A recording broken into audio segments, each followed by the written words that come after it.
What is the weirdest thing anyone has given to you while you've been playing? A big full cake. This girl comes with a full giant cake. She was like, have some, it's my birthday. And she cut me a slice and she gave me half of it. But it was just a lot because I was DJing. Right, I want this, but I gotta do a transition. Yeah. And it was like the song was almost ending and I was like, happy birthday, yo. I feel like a different person when I'm DJing. I feel like I'm in a different role. Like I'm like so focused on like, what is the crowd liking? How are they reacting? I'm so concentrated on thinking about what's played next. And now that I've been playing on like multiple CDJs at the same time, I'm like very like constantly checking everything's in good shape. Yeah. I also think to myself, there's a point where I will be on the dance floor, whether it's for the person playing before me or after me. To say that if I wish I wasn't on the dance floor while I was playing, I feel like a different person. To me, house music is...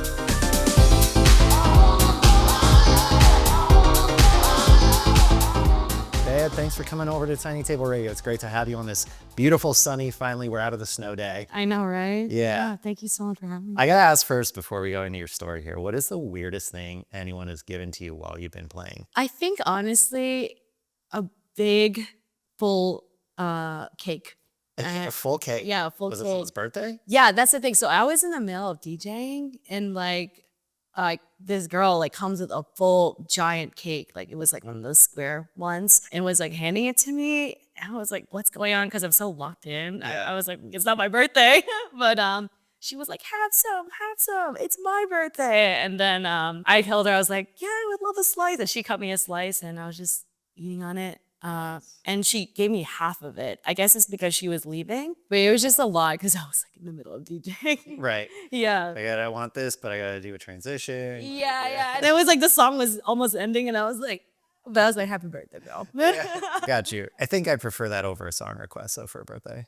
Like, it's my birthday, here's some cake. Not it's my birthday, play this song. Yeah. It was very sweet. I was like, okay. Yeah. Was it good? Was the cake good? Yeah, it was tres leches cake. Ooh. Yeah. Yummy. Yummy. Well, that's a great note to start on. Yeah. But tell me, let's rewind. How did you first get into DJing? I've been into like electronic music for the last 12 years. But I was mostly a spectator, enthusiast, I guess you could say. Like I was going to a lot of festivals and also parties and raves here in New York City. And so for a long time, I was just like on the dance floor, participant, I guess you could say, enjoying it. Mm-hmm. But it wasn't until maybe 4 years ago I actually started to touch a controller. And that's just because I've always wanted to, but it just never came across my mind to try it until maybe about 4 years ago. I've always was like, maybe I should. I just kind of was like, maybe I was kind of like discouraged from doing it just because I was focusing on other things in my life, specifically school. I was studying for most of that time and then going to New York raves in the weekend. Yeah. And to be honest, I was just like really focused on being a student. And also I was like a broke college student. Yeah. So I think something not talked about is like how much a small controller even costs. It's like $400 for like a small one.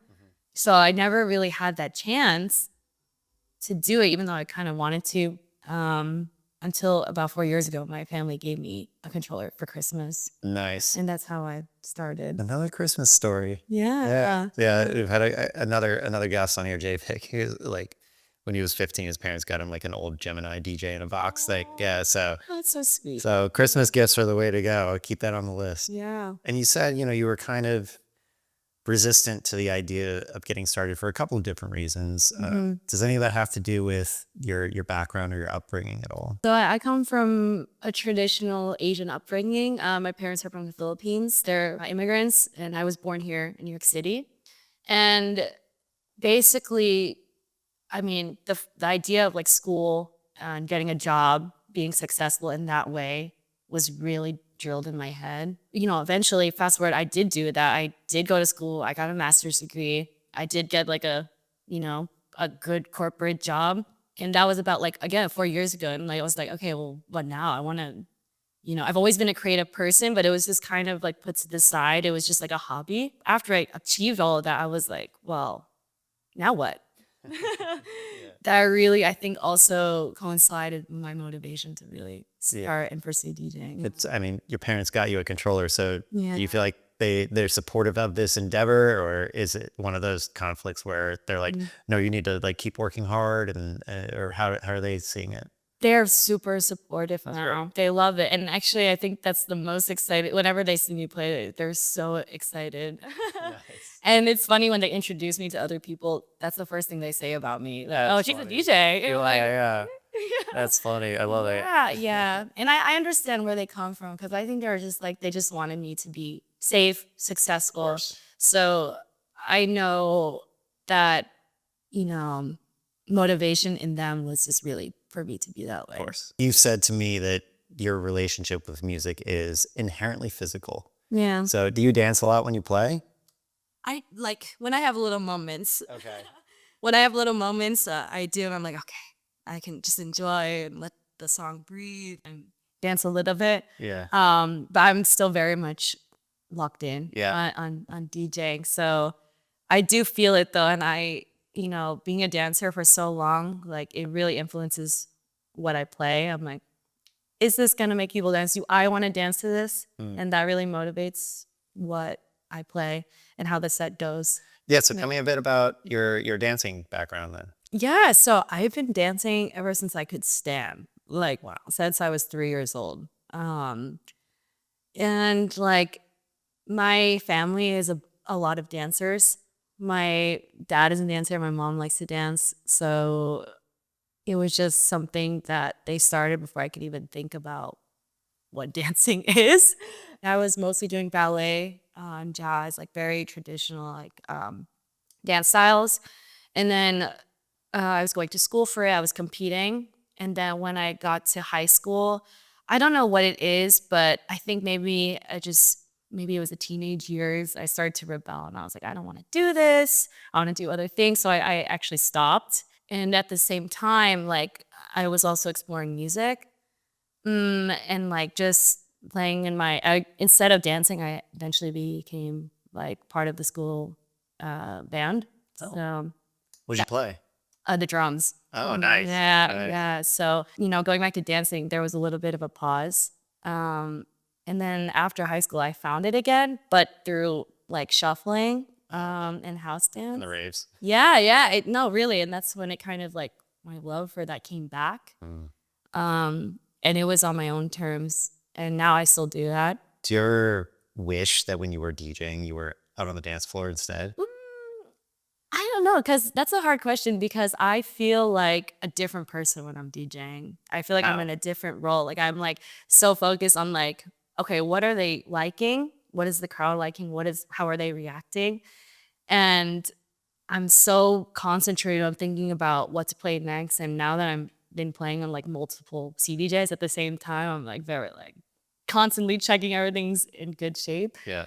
And I also think to myself, there's a point where I will be on that dance floor, whether it's for the person playing before me or after me. True. So to say that if I wish I was on the dance floor while I was playing, I don't know. I feel like a different person. Yeah. Yeah. So it's not, they're not competitive like moods. It's more of when you're playing, that's kind of one character or personality you have. And then when you're dancing, it's another one. Yeah. Yeah. Yeah. Cause also like as a dancer, I'm like focused on just enjoying.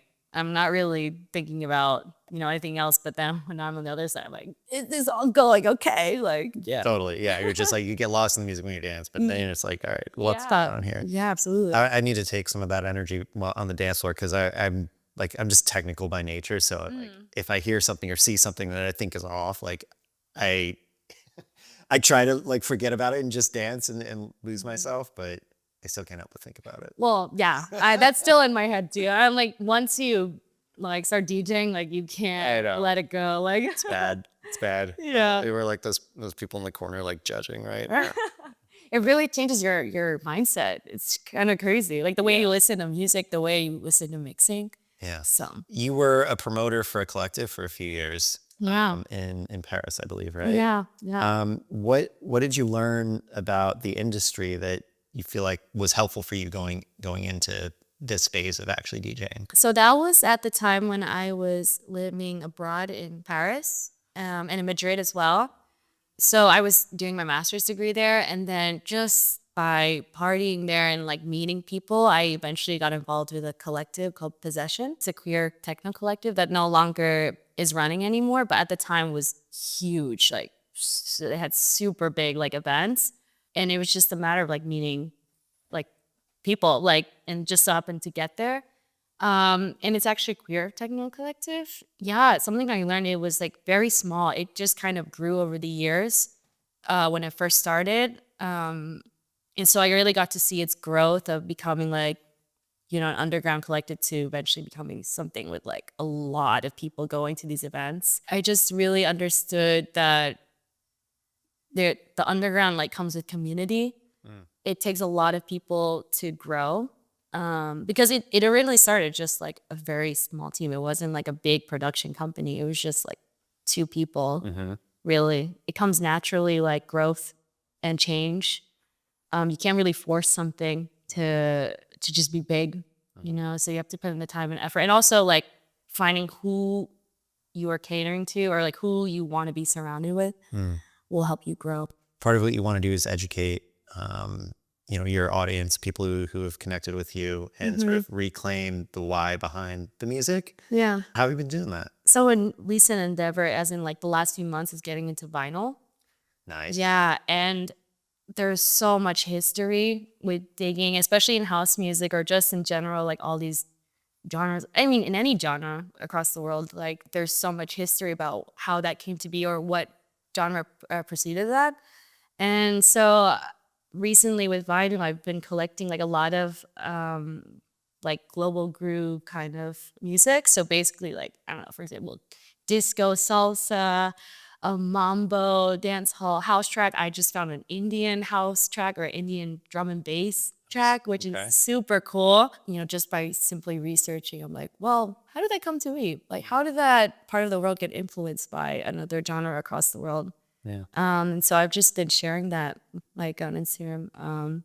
One recent one I did was baile funk, which is like a genre from Brazil, especially Rio. And now it's grown in so much popularity, but it came from the streets of Brazil. And yeah, a lot of Brazilian people were super happy to see that. And it came from Miami base, which is from, from Florida. Yeah. Yeah, I've just been sharing that because it's so interesting to me. And, there is so much that's related, I think. And I think it's beautiful to see how, how we can be inspired by different culture or different places in the world. Yeah, for sure. Yeah. Is there any one crossover genre that you feel like people should know more about that's like under the radar? Maybe specifically, there's a lot of rock that comes from Africa. It's not electronic, but I feel like there's so much that can be learned about it. So for example, like North Africa, there's a lot of political rock music. And then also there's this new genre I discovered called high life from Africa. Okay. Yeah, and it's really that I can go into so many details about that. Like if you want, Google it yourself. But it's just so interesting how that also came to be. It's very feel good. Nice. Energies. Do you yourself have sort of a personal why behind your music? Honestly, I think about that all the time. And like, why am I doing this? And I mean, I always go back to, I just like it. Yeah. And I just want to share it with the world. Maybe you learn something. Maybe you find a new thing you like. And that's my North Star. Like, just enjoy it. Because like, sometimes it's hard, but DJing, especially if you're first starting, like, I should play something that the crowd is gonna like. But the more I do that, the more I do not like what I'm doing. Great. Yeah, I think that's my why. Just enjoy. If you enjoy it and it's fun to you, Yeah. someone else will appreciate it. Yeah. You say you love to research. You like to go down these paths with these cross genres. Yeah. What about it? Like, what about these kind of rabbit holes? Like, do you like so much? I think just like satiating my curiosity. I've always been that person who's just like, I need to know something right now. Like after I watch a movie, I look up the trivia on IMDb or something. I just want to know. And maybe I hope that somebody else finds that interesting, like getting that satisfaction from just knowing like what came here, like how this came to be. So Have you stumbled across any good vinyls lately? so I've been really going to Razor and Tape, which is a local Brooklyn label and shop here. They have so much amazing like music that's influenced by other parts of the world, but is made for the dance floor. And so I spent so much money there. So Get shout a out. little lost in it. Yeah. Is there anything that like maybe you pulled and played lately that you're just like, yeah, I'm gonna keep using this one? Oh yeah. If my friends know who come to my sets recently, like there's definitely my weapons that I've been playing over and over Yeah. again. Yeah. Now Yeah. have like gotten a taste for vinyl. Do you prefer vinyl over digital or the other way around, or just kind of different?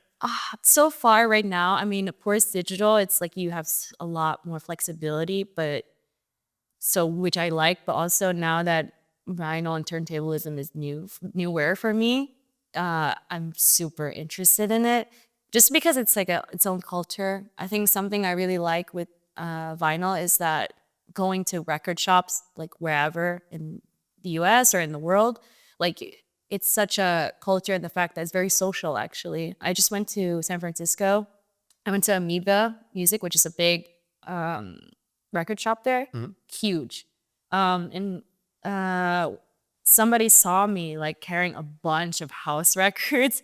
And we just started chatting it up. And he was just like, yeah, I mean, I was like, this is so nice. Like, just talking about music. He's like, yeah, I used to be like this. Like, you used to go to the record shops to talk and, like, you know, find new music. And I think that social aspect is really cool. Even when I go to record shops here in New York, like, it's so social. Yeah. Especially Razor and Tape. Like, they're so nice. Like, people are just hanging out. And I think it's nice that there's a space like that in a music record shop. Yeah, it's like almost like creating a third space or like a community aspect of it, right? Like it's not like you're going there to just find a record, buy it, and leave. It's like, okay, let's kind of get lost in it a little bit and see what happens. Yeah, I will say there are some record shops where they're just like, all right, here you go. Like, but I also just went to Hong Kong recently, and there's this record shop there called Listening. They were so helpful, super nice, like which is crazy because the other side of the world. You travel a lot, yeah? Yeah, I love it. And Love it. is there anywhere you haven't been yet or that you have been and you really want to play? Like any country or city? I really want to play in Brazil. I've been there, but I haven't played there yet. I love their culture. I feel it's very similar to my background with the Philippines. I mean, but honestly, I'll play anywhere. I mean, I'll play anywhere. Invite Any me. city, yeah. Now that you have been on stage more, you've been playing more, do you feel like, okay, there's certain gigs that you would have said yes to 3 years ago that you're like, no, I'm not. I want to keep growing and like going in a different direction?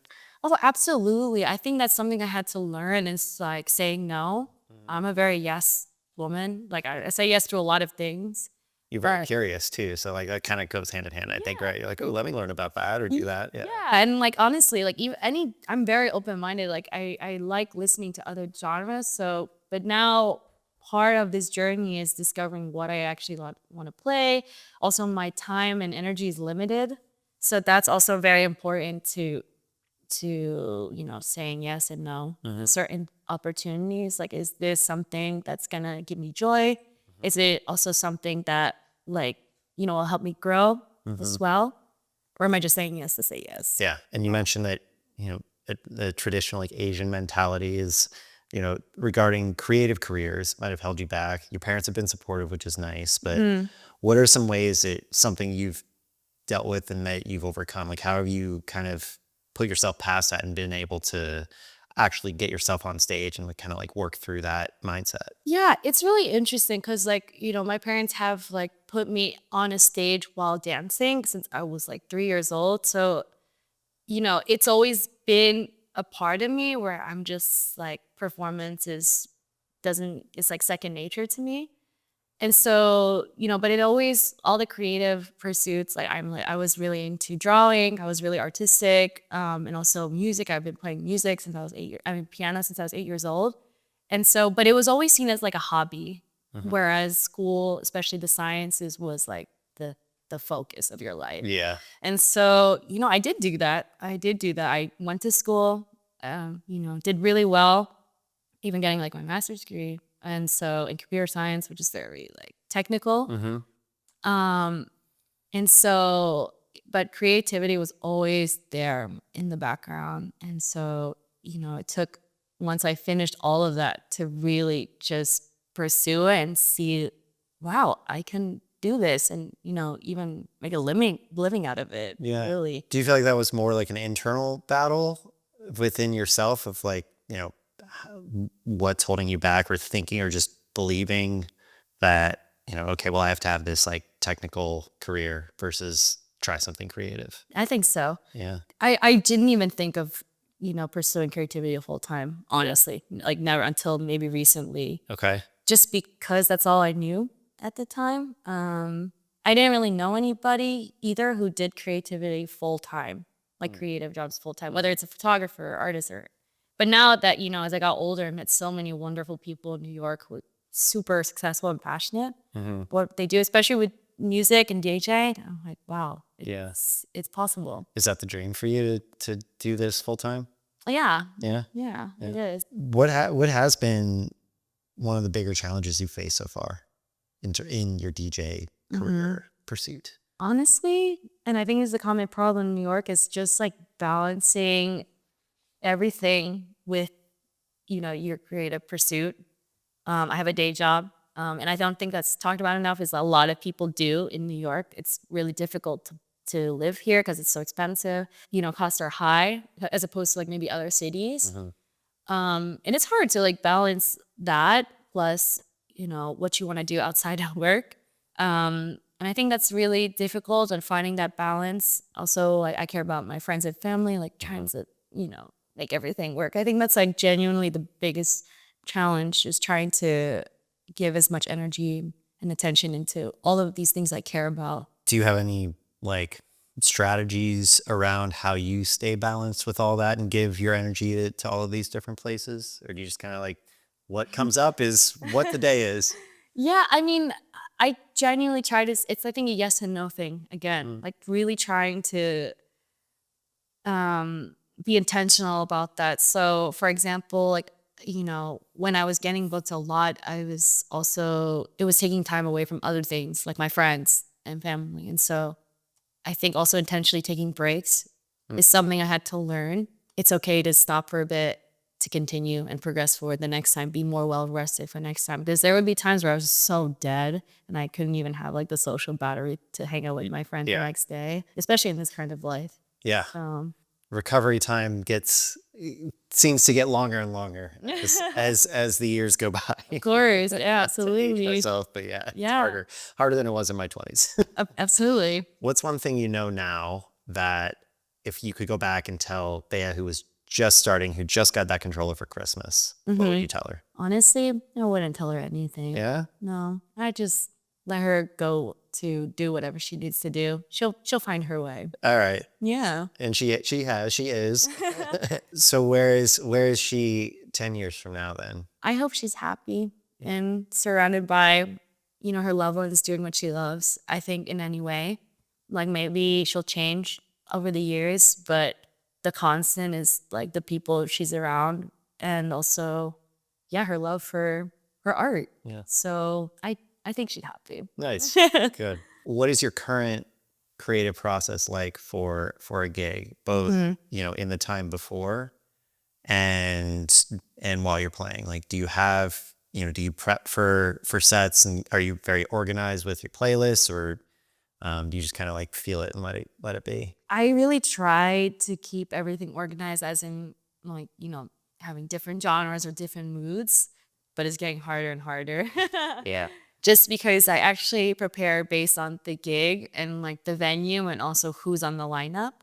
I also am very intentional about, am I opening or am I closing or am I peak time? I'm super intentional about that. I also do research about who else is playing, and try to always like somehow be cohesive with whoever's playing, like before or after me, just to fit that vibe. But also being intentional about what my sound is. Bringing my own flavor to that. And then, I tend to organize based on the mood or the energy. So if I know I'm opening, I always try to start relaxed until slowly peak time. Yeah.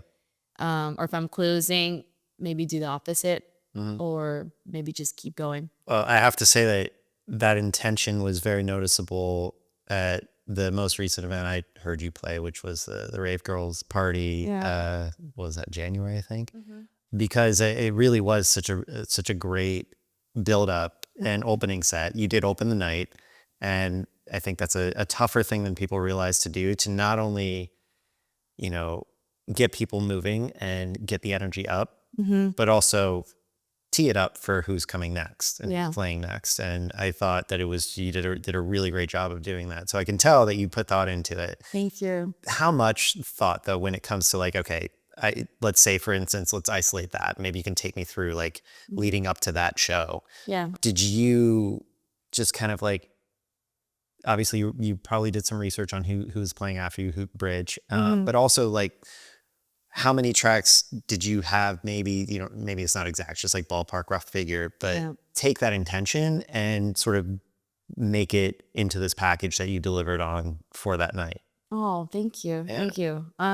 So I generally try to prepare at least like 40 tracks per hour. For every hour I'm playing, about 40. Okay. I Which is really, definitely way more than you would need. yeah. I used to do like 60, so, Oh, wow. which is kind of like over preparing. Actually, I realized like that was like too much, too many choices. And so, and I only really play like 10 Yeah. Per hour, yeah. per hour. Yeah. Roughly, yeah. Yeah, and so I knew Bridge, and her vibe was very soulful, house, very energetic, and I knew she was like the peak time. So I really knew I wanted to end on that note. I generally know like where am I gonna start, where am I gonna end, and then that like what vibe am I starting off with, and what vibe am I ending in with, and then the journey to get there is where I really put in a lot of creative thought and work about the order of the songs, like the general order. Yeah. Or at least like, okay, this is a good track to transition to this vibe. Yeah. From like, I went from like disco to something more like tech housey, I guess. And I like finding those like transition tracks is like, mwah, bread and butter. Like the mood shifters that Yeah. still fit into the whole storyline. Yeah. Nice. So it sounds like you have sort of like, you know, options to choose from. So it's not every track is already pre-planned and ready to go, but you still have a container of, you know, you're not going to have like thousands of tracks to like pick from on a USB. You're just like, okay, I know the vibe of the night. So here's where I want to start. Here's where I want to end. Yeah. And here's kind of the flavors I could add in the middle. Yeah, exactly. And that's kind of usually how I take it. It's more based on like the vibe of each maybe 10 minutes that I play. Yeah. Do you ever get any signals or cues from the crowd of like, okay, maybe I should go a different direction? Like, have you ever taken a risk and been like, okay, that wasn't right? Yeah. I've also, maybe not like that's not right, but I noticed when they're more reactive towards something. For example, I just played a House of Yes yesterday, and I had like a wide variety of tracks. I definitely wanted feel good, like colorful songs, because that's what House of Yes is. Yeah. But I found that they're super reacted to like 90s euphoric house rather than like some other maybe more darker and deeper stuff I was playing. So I brought it back. I don't want to say that they weren't feeling it, because I feel like the venues I play at, I'm very fortunate to say that they're like just there for the music. Yeah. So it's more about like, okay, what are they reacting to more? Yeah. Yeah. You know, you definitely pay attention to the vibe of who might be playing before you or after you. Yeah. But also you say you want to stay true to like your sound and your vibe. So how would you describe that? Oh, that's a hard question, because I'm still always discovering what that is, like every week or something. Yeah. Something new. Because I played quite a wide variety of stuff. Like, for example, I started off with techno, and then also getting into more like global clubs. So Amapiano, Baila Funk. But house has always been there for me. It's always been my constant. But even though it took like jumping across all these genres, I have come across my sound now, which is like, I really like house that makes you move, like dancer house, and really global grooves. Like, so maybe you'll hear a house track with like Latin rhythms or from like Afro melodies or something like that. So I would say it's a mix between like 90s house with some soul R&B and some global sounds, and also a disco as well. When you are playing, aside from like the standard, CDJs, USB setup, is there anything that you have to bring to a gig every time you play? I guess like not my monophone. Yeah. Yeah, my monophone is my emotional support. The monophone. So, did you always have a monophone, or do you have traditional headphones before? Yeah, I had traditional headphones. And then when I really got into like house music and the history of house music, I saw all the OGs having a monophone, and it's like that's so cool because honestly, when I was playing with a headphone before, I always like just have one. took it off. Yeah, I know. Actually, it always gets stuck in my hair. So yeah, so That's fair. That's fair. then when I found out the monophone, I'm like, oh my god, that's right, baby. And honestly, my regular headphones broke. So I was just like, okay, well, I'll use my monophone and it's just become my habit. It's like my baby. Nice. I just stay with that. What is one non-music essential that you always bring to a gig? Yerba mate. Okay. That energy. Yeah. I need that energy, and also like yeah, because I have a day job. It's so hard on the weekends, I have to say, and I know it's not easy. So I think that is one thing. Also, another thing is all my USBs have keychains from people that I care about. Oh, nice. Yeah, so I think that I think every time I look at my USB plugged into all these keychains, I'm like, oh, my sister gave me that or something like that. Yeah. It's a good little token. Yeah. Yeah. Do you have any dance floor pet peeves that you're just like No. can't stand? Oh my gosh, yeah, I hate being pushed. That's the first. I'm very short, and so it's just like I understand if we're packed in there, but just be a little like cognizant of the space around you. I can't stay. I'm like, I'm getting out of here. I'll be in the back. Yeah. Okay. Yeah. That's a good one. Yeah. That's a good one. No one likes getting. I don't think anyone likes getting pushed, especially with dancing, right? You're like, Yeah. oh. And then I want everybody to dance and be their best self and have fun, but and people are getting a little sloppy and just like, okay, I'm like, oh, my 5'2" self. That's safer on our own, Yeah, I feel you. Any other house music hot takes? Music is always changing, and there will always be some sort of house that becomes commercial at that moment, if that makes sense. Yeah, and so some genres get a lot of hate because it's just so popular and so commercialized now. But I think that actually there's a lot of good house music that exists under that, but are not commercialized. So, for example, I don't know. This is a really hot take. Like Afro house is really popular right now, and I think it gets. I mean, whatever is popular gets a lot of hate, I guess. But there's so much amazing Afro house that and other artists that I think are not famous, but it's so good and so beautiful. And also, like at one point, tech house was super popular, but there's so much good tech house. And I don't know what house genre is going to be next. That's going to be super popular, but I'm calling on indie dance. Oh yeah, The Maccabi house sound is blowing up. Yeah, I think so too. Yeah, I agree with you there. I think the commercialization of it puts what becomes popular within that genre in a bit of a container. Yeah. And I think, at least what I've noticed, is that underneath that, there is a much wider range of sound that would be classified as that same genre that wouldn't necessarily catch the ear and become popular or blow up, even though it is the same genre. Yeah. And I think that tends to happen with a genre that gets popular, Afro house, or even like melodic techno, like the in tech house. Yeah. Because everyone wants to try and be like the popular sound. Yeah. But if you dig underneath that layer and even a couple layers deeper, you find artists that really have stayed true to their core and their nature and play in the same genre, but the sound is actually quite different. You can hear the same like type of energy, but the sound is so different. So I'm with you there on that one. Yeah. Like, don't hate on a genre just because it's popular. Yeah. Hate on the commercialization of that sound that everyone else is trying to make.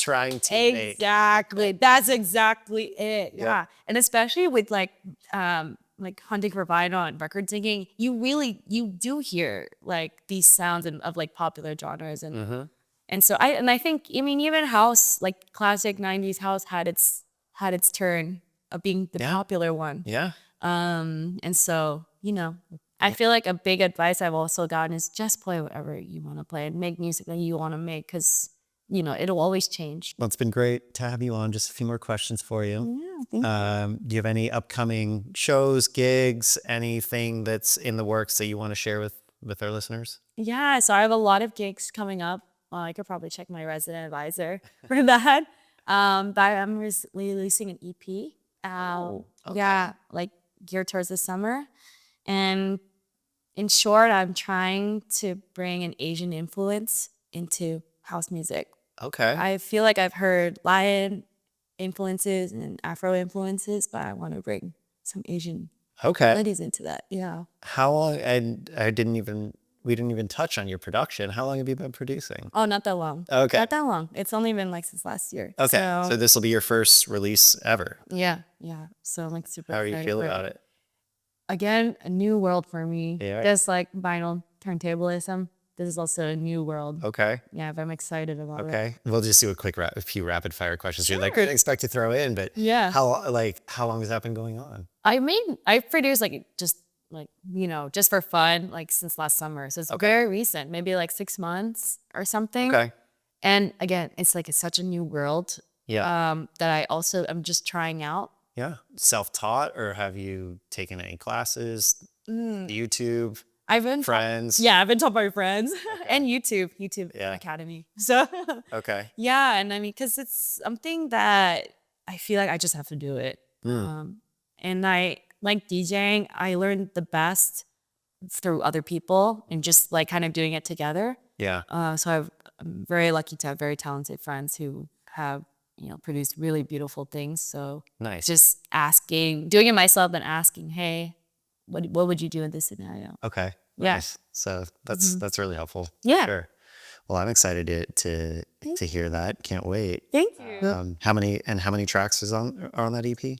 4. And that's coming out? What do you have a date? Release date? No date. Not yet. Summer. Okay. Summertime. All right. Summertime. Yeah. Maybe Asian house is the next popular genre because of your EP. Yeah, and you know what? Like that's something I find interesting. Like I said, house has been influenced by so many different parts of the world, but we haven't heard like some sort of like Asian influence of that in the East. Because I think house is is a very Western genre. But like I said, like Latin house is like super thing, you know? Yeah. And I think that it is growing in the East. It's still not as popular as like, Europe or America, but it's growing and it's there. And I hope to contribute to that. Yeah. Somewhere. Nice. Yeah. I'm looking forward to it. Yeah, thank you. Yeah. And you said, you have a list of shows on Resident Advisor, but where else can our listeners follow along with your journey? Yeah, I guess Instagram. It's my full legal name, Bea Trinidad. But you can call me Bea. And so, yeah, I just mostly post on there. The last thing, this is more of a statement than a question, but we've been asking all of our guests on the show to finish this statement. To me, house music is Joy. Bea, it's been a joy to have you on the show today. Thank you for coming over. Thank you Really very appreciate much. it. Thank you. Thank you. Thank you.